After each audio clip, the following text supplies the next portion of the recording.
مولا جٹ کی سیاست, ہم گورنر ہاؤس پہ قبضہ کر لیں گے, وہ کہہ رہا ہے میں سی ایم ہاؤس پہ قبضہ کر لوں گا. آپ کنفرنٹریشن کو جب تک ختم نہیں کریں گے, 2 قدم پیچھے 2 قدم آگے نہیں بڑھیں گے. اس نے کیا دیا آپ کو آج کے دن, آپ کو کیا دیا؟ اس نے آپ کو ڈیموکریسی کو خراب کیا, اس نے ملک کو تباہ و برباد کیا, اس نے خان صاحب کی سیاست کو تباہ و برباد کیا. انہوں نے اداروں کے اندر تباہی کی اس خاص کی وجہ سے. ایک چیف جس کا کوئی کام نہیں ہے ہمیں کون بننا ہے کون نہیں بننا, اس کو روکنے کی سازش کی گئی. یہ سب چیزوں کا ہمیں ان کی پارٹی کو, اب تو ان کی پارٹی ہے, اس کا فائدہ کیا ہوا ہے سوائے گمراہی کے ڈارک ایجز کی طرف جانے سے؟ کوئی فائدہ تو پاکستان کو کچھ نہیں ہوا, نہ سیاست کو کچھ ہوا, نہ ڈیموکریسی کو ہوا, نہ کسی ملک کے کسی آدمی کو ہوا. آپ نے سارا کچھ کیا. کتاب شیخ صاحب ہے, سینسیبل آدمی, اچھے آدمی ہے.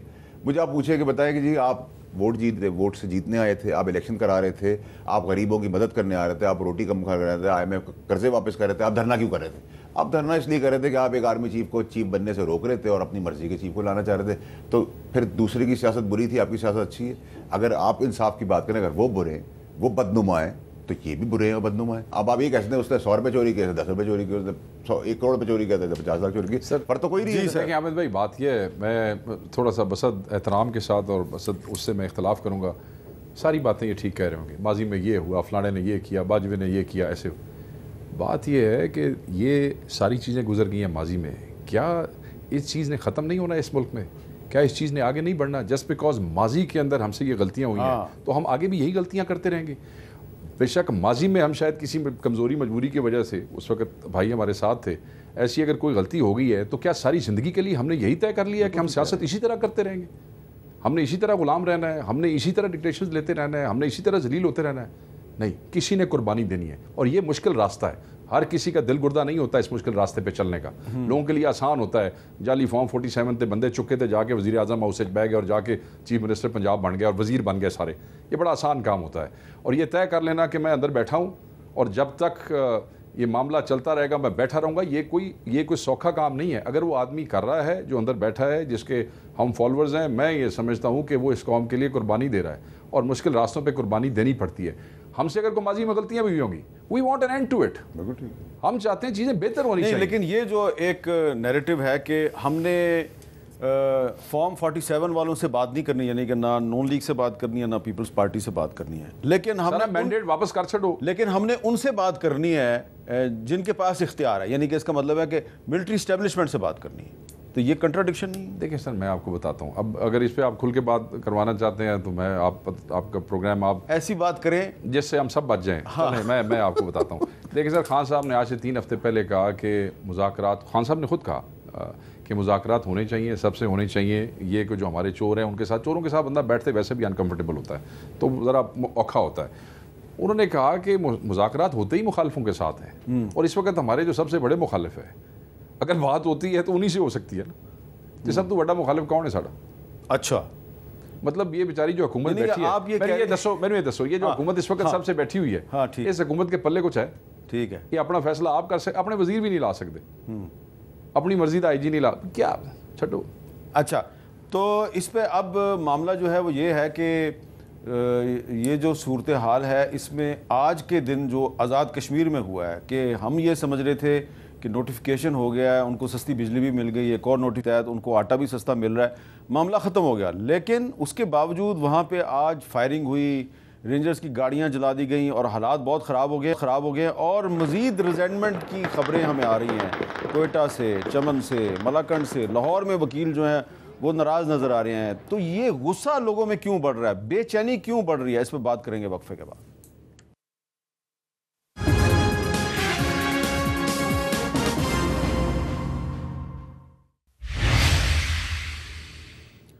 کیپٹل ٹاک میں دوبارہ خوش آمدید. آج پاکستان اور آزاد کشمیر کی تاریخ کا ایک بہت ہی افسوسناک دن تھا. آج کے دن آزاد کشمیر میں دوبارہ ہنگاموں نے جنم لیا اور ان ہنگاموں میں بہت سے جو بے گناہ لوگ ہیں زخمی بھی ہوئے, ایک نوجوان کی جان چلے گی. کل بھی آزاد کشمیر میں ایک جو پولیس افسر ہے اس کی جان چلی گئی تھی, وہ بھی قابل افسوس ہے. آج جس نوجوان کی جان گئی ہے وہ بھی قابل افسوس ہے. تو سوچنے کی بات یہ ہے کہ یہ مظاہرہ جو ہے, یہ لانگ مارچ جو ہو رہا ہے, اس کے پیچھے کوئی پولیٹیکل پارٹی نہیں ہے. ایک عوامی جوائنٹ ایکشن کمیٹی ہے جس میں سب پولیٹیکل پارٹیز شامل ہیں. مطالبات کیا ہیں کہ جی بجلی پہ جو ہے وہ ہمیں ریلیف دیا جائے, آٹے پہ ریلیف دیا جائے اور اسی طرح کے دیگر معاملات. یہ اچانک نہیں ہوا. کچھ ہمارے جو پاکستان پر ہیں وہ کہہ رہے ہیں جی کہ اس کے پیچھے کوئی انڈین سازش ہے, حالانکہ یہ پچھلے سال سے تحریک چل رہی ہے. اور پچھلے سال جب ہمارے پروگرام میں اس وقت کے جو انرجی منسٹر تھے خرم دستگیر خان صاحب, انہوں نے یہ کہا تھا کہ جی ہم بہت سبسڈی دے رہے ہیں آزاد کشمیر والوں کو, تو ہم نے ان کو کیا بتایا تھا, ذرا سنیں. جو اے جے کے رہنے والے ہیں آزاد جموں کشمیر کے, ان کے لیے 80 ارب روپے کی بالکل غلط ہم دیں گے. خرم صاحب یہ بالکل غلط ہے, اس لیے کہ یہ جو بجلی کے بلوں کے خلاف تحریک شروع ہوئی ہے یہ راولہ کوٹ اور میرپور سے شروع ہوئی ہے, اور وہاں پہ سب سے زیادہ احتجاج ہو رہا ہے. ان کو کون سی سبسڈی مل رہی ہے, ان کو تو بل جو ہے وہ ڈبل ٹرپل کر کے دیے جا رہے ہیں. جی یہی تو بات ہے کہ جو حکومت پاکستان ہے, وفاق کی حکومت ہے, وہ ان جو علاقے ہیں ہمارے ان سے ایک بہت کم ریٹ چارج کرتے ہیں. اس کے آگے وہاں کی حکومتیں جو ریٹ چارج کر رہی ہیں وہ ان کا اپنا ایشو. اچھا, پھر ہم نے مظفر آباد میں جا کے ایک وہاں پہ میں نے پروگرام کیا تھا, اور وہاں پہ ہم نے مقامی جو ارباب اختیار ہیں اور عام نوجوان ہیں ان سے بھی بات کی تھی. صاف سی بات میں آپ کو بتاؤں, نوجوانوں نے میرے ساتھ بڑی سخت باتیں کی تھیں, اور اتنی سخت باتیں کی تھی کہ ان کو نشر کرنا بھی مشکل تھا. تو جو انتہائی نرم ترین جو ایک بچی تھی, طالبہ فیمیل سٹوڈنٹ, اس نے جو بات کی تھی ذرا سنیں وہ کیا ہے. آزاد کشمیر میں جو ایجوکیشن کی صورتحال ہے کیسی ہے؟ آزاد کشمیر میں بہت ساری ایسی چیزیں فیسلٹیز کی کمی ہے جو کہ ہمیں ملنی چاہیے. ہمارے پاس اتنی سہولیات نہیں ہیں اگر باقی جگہوں پہ دیکھا جائے. ہماری جو ہے حکومت سے اور سب سے یہ درخواست ہے کہ ہمیں مزید اپرچونٹیز ملنی چاہیے ہر چیز کو لے کے, چاہے وہ تعلیم ہے, چاہے وہ ٹورزم ہے. اچھا, اب اس میں اسی طرح کی بات چیت, اسی طرح کے مطالبات جو ہیں جو اس وقت بلوچستان اسمبلی کے باہر جو لوگ جنہوں نے آج مظاہرہ کیا وہ بھی یہی بات کر رہے ہیں, اور اسی طرح کی جو باتیں ہیں ملتی جلتی باتیں آپ کو لاہور ہائی کورٹ کے باہر جو وکیل جنہوں نے مظاہرہ کیا ہے وہ بھی اسی طرح کی باتیں کر رہے ہیں, اور اسی طرح کی باتیں جو ہیں وہ اب مالاکنڈ میں بھی شروع ہو چکی ہیں. تو فیصل واڈا صاحب, مسئلہ یہ ہے کہ یہ سارا جو ایشو ہے بجلی پہ سبسڈی, آٹے پہ سبسڈی, اس کا تعلق بنتا ہے IMF کے ساتھ, ہم مانیں یا نہ مانیں. بالکل ٹھیک ہے. اور پچھلے سال جب ہم نے IMF کے ساتھ ایگریمنٹ کیا اس کے بعد یہ مظاہرے شروع ہوئے آزاد کشمیر میں اور بھی جگہوں پہ. اب ہم ایک اور ایگریمنٹ کرنے جا رہے ہیں IMF کے ساتھ, تو اس کے بعد جو مزید سختی آئے گی تو ہم یہ سارے لوگوں کو سنبھال پائیں گے. دیکھیں میر صاحب, آپ ہی کے شو پہ میں نے بہت مہینوں پہلے کہا تھا کہ ابھی جب IMF سے نیا ایگریمنٹ ہوگا تو مشکلات اور بڑھ جائیں گی. جب مشکلات اور بڑھیں گی تو لوگ تکلیف میں آئیں گے. جہاں آپ ملک کی اسٹیبلٹی کی بات کریں, عام آدمی تو مسئلے سے گزرے گا, بل مہنگے ہوں گے, الیکٹرسٹی مہنگی بھی. گورنمنٹ نے اس کے پیرالل کوئی پروگرام ہی نہیں بنایا. ماشاء اللہ سے گورنمنٹ تو آپ کو پتہ ہے کہ جتنی آئی ہیں, یہ تو ان کا دوسرا ٹرینور ہے, اس سے پہلے کی یہ والی اور اسے PDM-1 ملا کے بھی اگر آپ دیکھیں تو نااہل ناکارہ لوگوں کی ایک ٹیم ہے. ٹھیک ہے, اگر آپ ان کو فینسی شو میں رکھ دیتے تو زیادہ بہتر ہوتا, شاید ملک کا کوئی نام ہی روشن کر دیتے, اس میں بھی کوئی نہ کوئی بھڑ مار دیتے ہیں. سو آپ ان سے تو کچھ ایکسپیکٹ کرتے. ہمیشہ ایسا ہوتا ہے کہ جب آپ کے پاس IMF پروگرام یا اس ٹائپ کی چیزیں ملک کو بچانے کے لیے آ رہی ہوتی ہیں اور مشکلات دوسری طرف کھڑی ہونی ہوتی ہے عام آدمی کے لیے, اس کے لیے ایک پیرالل پروگرام بنایا جاتا ہے. تو کوئی پروگرام بنا نہیں ہے تو مشکلات تو بڑھیں گی, عام آدمی کی تکلیف سے تو گزرنا ہے. اب یہ آپ کہیں کہ نااہلی میری آپ کی ہے تو میری آپ کی تو نہیں ہے, نااہلی جن کی ہے ان کو اکاؤنٹ فار کرنا ہے. اب اس میں اس گورنمنٹ یا PDM کی ہے اس سے یہ تو تسلسل سے چیزیں چلتی آ رہی نا. دیکھیں آپ نے عام آدمی کو, جو آدمی میٹرک پاس نہیں ہے, اس کا پاکستان میں کیا اپرچونٹی ہے, وہ کچھ کر ہی نہیں سکتا. ٹھیک ہے, اس کو کوئی ہم نوکری پہ سفارش پہ بھی رکھوا نہیں سکتے. ٹھیک ہے, لوگوں کو آپ کہہ رہے ہیں 40,000 روپے میں زندگی گزارو, آپ ایک دن 40,000 میں نہیں گزار سکتے جو ایلیٹ ہے. پرابلم یہ ہے کہ ہم نعرے, ڈرامے, جھوٹے بےایمانیوں سے اب تھوڑی بہت سیاست جو تھوڑی بہت رہ گئی وہ رہ گئی ہے, ورنہ لوگ ایکسیپٹ نہیں کرتے نا. پھر لوگوں کی ڈس لائکنگ جو سیاستدان کے لیے وہ اسی لیے ہے کہ وہ اس کو پتہ ہے منافق ہے. کس نے, اگر میں ریسنٹ کروں, دیکھیں نا ابھی یہ کہہ رہے تھے ہم 47 سے بات نہیں کریں, میں تو کہوں گا پیپلز پارٹی سے بات کر لیں, کیونکہ وہ واحد پارٹی ہے جو سنتری اور منتری سبھی لے گئی اس گورنمنٹ سے, کپڑے چھوڑ گئی, باقی تو سبھی لے گئی ان سے. ٹھیک ہے, تو ان سے کر لیں. اسمارٹ لوگ تو ہیں کم سے کم, یہ تو آپ کریڈٹ دیں گے پیپلز پارٹی کو. زرداری صاحب کو یہ کریڈٹ دیں کہ اسمارٹ آدمی تھا, کپڑے چھوڑ کے سنتری اور منتری سارا لے گئے. تو ٹھیک ہے, آپ پیپلز پارٹی سے بات کر لیں, وہاں چاہے کوئی سینسیبل موو ہو جائے. پلس آپ بلاول صاحب کا بیان دے رہے تھے, میرا بیان دے رہے تھے, کل 9 بجے سارے سیاستدانوں کو پھر کھڑا ہونا ہے TV کے آگے, ان کی پراپرٹیز کے پھر ایک نئی ڈان لیگس آ رہی ہے. تو ٹھیک ہے, we should be prepared for it. ایک نئی ڈان لیگس آ رہی ہے, مطلب ایک کوشش ہے.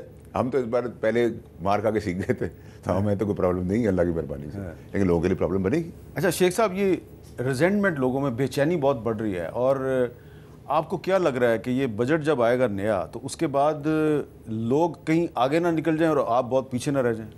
دیکھیں سر، لوگ تو پھٹنے کے لیے جو ہے تیار بیٹھے ہیں، بے چینی فرسٹریشن ہے۔ میں یہ سمجھتا ہوں کہ جو کشمیر میں ہوا اور جس طریقے سے ہوا، یہ بڑا خطرناک ٹرینڈ ہے۔ اگر یہ اس طرف پنجاب کا رخ کر گیا، یہ کے پی کا رخ کر گیا، تو پھر کیا ہوگا؟ یہ اس حکومت کی نااہلی ہے۔ ان کے پاس، جیسے واڈا صاحب نے کہا، میں ان کی اس بات سے بالکل اتفاق کرتا ہوں، ان کے پاس کوئی پلان نہیں ہے کہ جب آئی ایم ایف والے جو ہیں وہ اپنی امپوز کریں گے شرائط اور چیزیں بڑھائیں گے تو پھر یہ اس کو پیرالل کیسے عوام کے لیے ایڈجسٹ کریں گے۔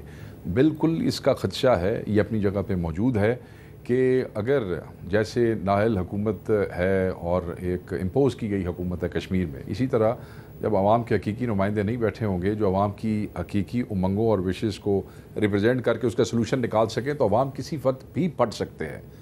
Y not? آپ دیکھیں گندم والوں کے ساتھ کیا ہوا، آپ نے خود اپنے انٹرو میں ذکر کیا، بالاکنڈ کا آپ دیکھ لیں، کشمیر میں جو بھی ہوا کچھ دیر پہلے، اب وہ واقعہ دیکھ لیں، وہ جو 3 بچے جو ہے وہ شہید ہو گئے پولیس اور رینجرز کی گاڑیوں کے ساتھ، عوام نے آگے سے کیا کیا، پنجاب میں ذمہ دار کے ساتھ کیا ہو رہا ہے۔ یہ ساری چیزیں تو ایک عجیب و غریب سا رخ پیش کر رہی ہیں۔ اس سے یہ ثابت ہو گیا ہے کہ یہ جو موجودہ حکومت ہے یہ اس قابل نہیں ہے کہ اس چیز کا ادراک ہی نہیں ہے کہ ان کو حل کیسے کرنا ہے۔ اگر یہ حکومت چلی جائے اور اس کی جگہ پہ آپ کی حکومت آ جائے تو آپ یہ مسئلے حل کر لیں گے؟ دیکھیں، یہ تو اللہ بہتر جانتا ہے کہ کیا ہوگا، مگر کم از کم جب حقیقی نمائندے بیٹھے ہوں گے تو وہ جو ایک کانفیڈنس اور تعلق ہمارا ان کا ہے، ہم اس کی بنیاد پہ ان کے ساتھ بیٹھ کے بات کر سکیں گے۔ اگر کشمیر میں آج ہمارے لوگ موجود ہوتے، ہماری حکومت ہوتی، تو میں سمجھتا ہوں کہ یہ لاٹھی، یہ گولی، یہ تشدد، یہ فورس، بروٹل فورس استعمال کرنے کی بجائے، یہ اب معاہدے کرنے کی بجائے پہلے دن ہی اس کی سینسٹیوٹی کو سمجھتے ہوئے یہ معاملہ جو ہے وہ کر دیا جاتا۔ دیکھیں، ایک آدمی ہے، میں مثال دیتا ہوں جی، کہ میں نے 2 لاکھ ووٹ لیے ہیں اپنے حلقے سے، اور میں 2 لاکھ آدمیوں کا نمائندہ ہوں، میری جگہ ایک 30,000 والے کو بٹھا دیا جاتا ہے۔ اگر کوئی کرائسس کریٹ ہو جاتا ہے حامد صاحب اس حلقے میں، وہ 2 لاکھ والے بندے دی گل آرام نال چھوڑن گے یا 30,000 والے دی گل چھوڑن گے؟ سر ایک تعلق ہے نا، آپ نے جب مجھے ووٹ کیا ہے میجورٹی نے، تو میرا آپ کا ایک رشتہ قائم ہو گیا ہے، اور جب وہ رشتے والا اس سے بات کرے گا اس کی بات ہی کچھ اور۔ تو لوگوں کو ٹیکن فار گرانٹڈ نہیں لینا چاہیے، نہیں لینا چاہیے سر، نہیں لینا چاہیے، خواہ وہ آزاد کشمیر کے لوگ ہیں یا چمن کے لوگ، کہیں کے بھی، کہیں کے۔ اچھا، اب واڈا صاحب یہ بتائیں کہ یہ آج ایک بڑی ڈیولپمنٹ ہوئی ہے، آپ حکمران اتحاد کا حصہ نہیں ہے، لیکن کم از کم مسلم لیگ نون پنجاب کے جو صدر ہیں رانا ثناء اللہ صاحب، وہ تو آپ کو اپنا سمجھتے ہیں نا، یہ تو آپ مانیں نا۔ چلو تو دیکھیں، پہلے مجھے قبیلے کا کہتے ہیں، پھر میں نے قبیلے کا جواب دے دیا، پھر انہوں نے مجھے اپنا لیا، میں کیا کہہ سکتا ہوں۔ آج نواز شریف صاحب جو ہیں انہوں نے ایک خط وصول کیا ہے وزیر اعظم پاکستان کا، جو لکھا ہے شہباز شریف صاحب نے، اور خط تو سیکرٹری جنرل مسلم لیگ نون کے نام ہے، لیکن خط میں وزیر اعظم شہباز شریف صاحب نے پارٹی کے عہدے سے استعفیٰ دے دیا، یعنی صدارت سے استعفیٰ دے کے انہوں نے کہا کہ اب یہ جو پاکستان کے بے مثال قائد ہیں نواز شریف صاحب، وہ پارٹی کے صدر بنے۔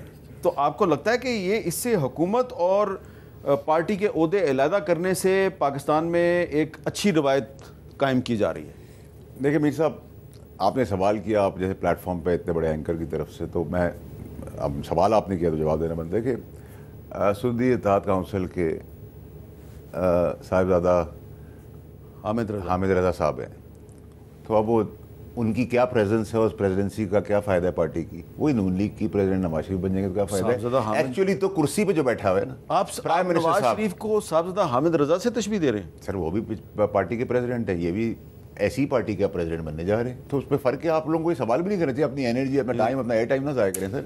ایک دوسرا سر یہ کہ جو مین کرسی ہے وہ تو چلی گئی نا سر، پرائم منسٹر کی کرسی پہ تو شہباز صاحب بیٹھے، جو کرسی پہ بیٹھا ہوتا ہے اب سنی اتحاد کونسل کے نمائندے بیٹھے ہوئے ہیں، بالکل بیٹھے، آپ انہی کے نمائندے ہیں نا؟ بالکل۔ ویسے تو آپ تحریک انصاف کے نمائندے۔ دیکھیں، ہم سب دل و جان سے تحریک انصاف ہیں، اور جو ایکسیپشنل حالات پیدا ہوئے تھے جب ہم سے بیٹ چھینا گیا، پھر بیٹسمین والی ایپیسوڈ ہوئی، تو میں یہ سمجھتا ہوں کہ صاحبزادہ حامد رضا صاحب نے ایک بہت دلیری سے اپنی پارٹی جو ہے وہ پیش کی، اور سارے خود بھی مسکراہٹ ہے بولتے۔ نہیں میں نہیں مسکراہٹ، وہ بڑے دل کی گہرائیوں سے بات کی۔ دیکھیں، صاحبزادہ حامد رضا میرے بڑے بھائی ہیں، میرا بڑا ذاتی تعلق ہے ان سے، اور میرے اس وقت ہمارے لیکن انہوں نے کہا کہ نواز شریف صاحب جو ہیں وہ ویسے ہی پریزیڈنٹ ہوں گے جیسے کہ صاحبزادہ حامد رضا۔ نہیں، صاحبزادہ حامد رضا تو میاں نواز شریف سے بہت بہتر اور بہت بڑی پارٹی کے چیئرمین ہیں، اس لیے کہ ان کا جو مینڈیٹ وہاں گیا ہوا ہے، جو چوری کیا ہوا ہے، جب وہ واپس آتا ہے تو پاکستان کی سب سے بڑی پارٹی کے چیئرمین ہیں، اور وہ اس وقت چیئرمین ہے، وہ استعفوں والا معاملہ نہیں ہے، اور انہوں نے ان حالات میں، یہاں تو حالات خراب ہوتے ہیں تو پارٹی کے صدر ملک چھوڑ کے بھاگ جاتے ہیں نا،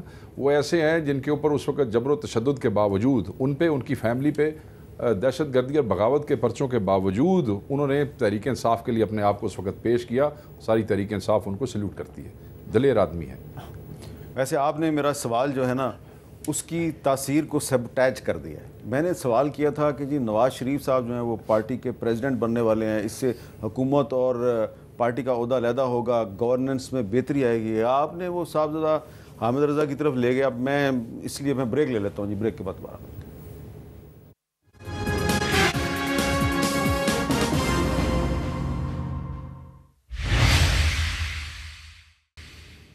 کیپٹل ٹاک میں دوبارہ خوش آمدید. اپوزیشن لیڈر عمر ایوب صاحب جو ہیں انہوں نے آج جو تقریر کی تو اس کا جواب دیا قومی اسمبلی میں وزیر دفاع خواجہ آصف صاحب نے، اور انہوں نے عمر ایوب صاحب جو ہیں ان کا نام لیے بغیر یہ کہا ہے کہ جو پاکستان کے پہلے ملٹری ڈکٹیٹر تھے جنرل ایوب خان صاحب، بڑی سخت بات کی ہے خواجہ آصف صاحب نے کہ ان کو قبر سے نکال کے پھانسی دی جانی چاہیے.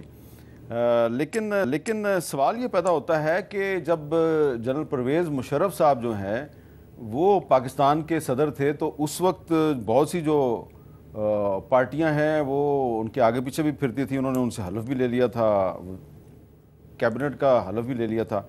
تو شیخ وقاص صاحب ایسے یہ ایک آپ نہیں سمجھتے کہ عمر ایوب صاحب کے لیے ایک مشکل کام ہے کہ جب وہ جمہوریت کی بات کرتے ہیں تو ان کو جب آپ تانا دیں گے کہ تم تو جنرل ایوب خان کے پوتے ہو تو مشکل تو ہوتی ہوگی. مشکل ہے، یہ زیادتی والی بات ہے. دیکھیں عمر ایوب صاحب جو ہیں وہ اس وقت کے پروگریسو پولیٹیشین ہے اور انہوں نے اپنا راستہ خود چنا ہے.